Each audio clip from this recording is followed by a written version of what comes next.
Ladies and gentlemen, we start with the project. So the first project, Ben AI, by Massimo Di Iorio, medical oncologist. And this is a specific video for clinical trials.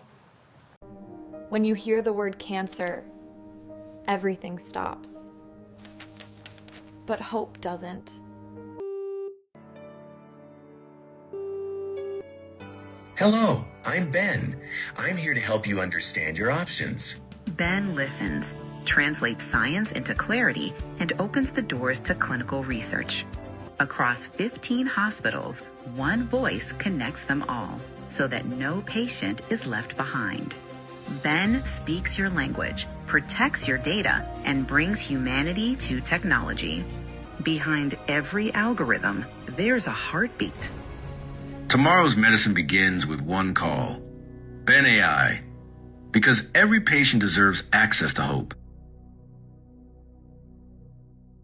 So, first of all, this is me. My name is Massimo Di Iorio.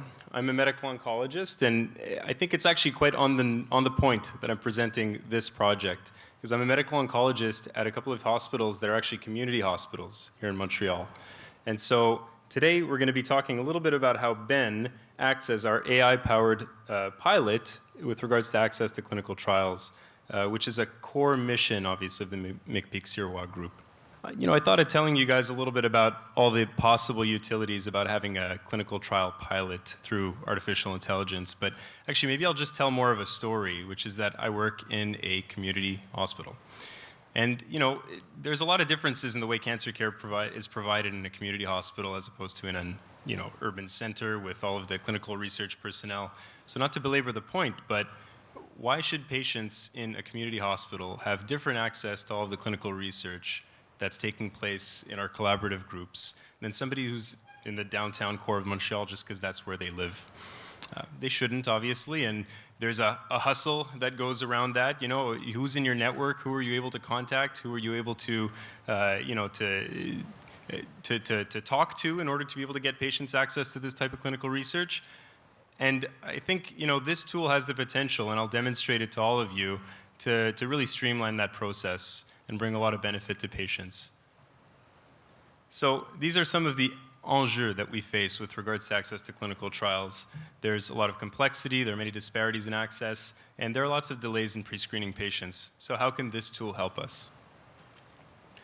So I'll introduce you today to Ben, the world's first AI-powered international clinical trial call center, and some of the functionalities that it has, including an AI-powered pre-screening tool for relevant studies tailored on the inputs of the patient's demographic information, their clinical information, and which integrates information from various different sources in order to match patients with clinical trials.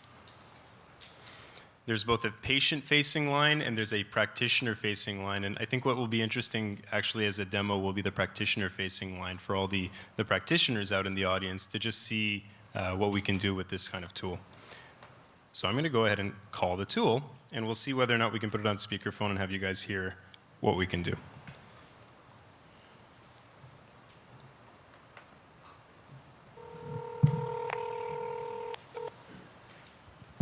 McPeak-Sirois Breast Cancer Research. This is Ben.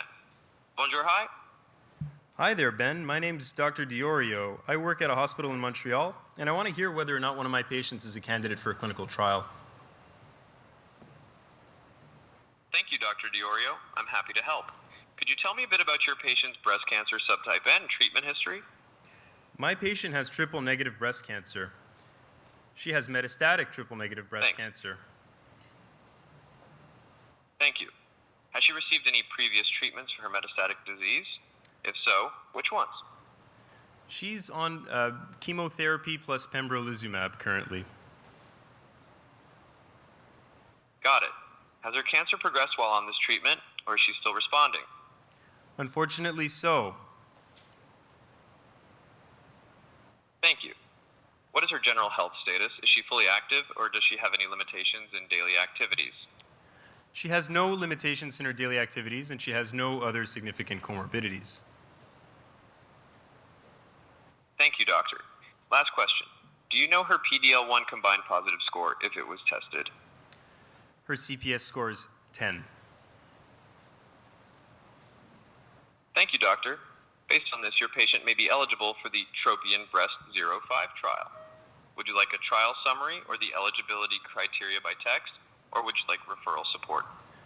If possible, please text me the information about the trial and who to contact in order to get my patient connected. Okay, I'm sending the text now. Just a moment.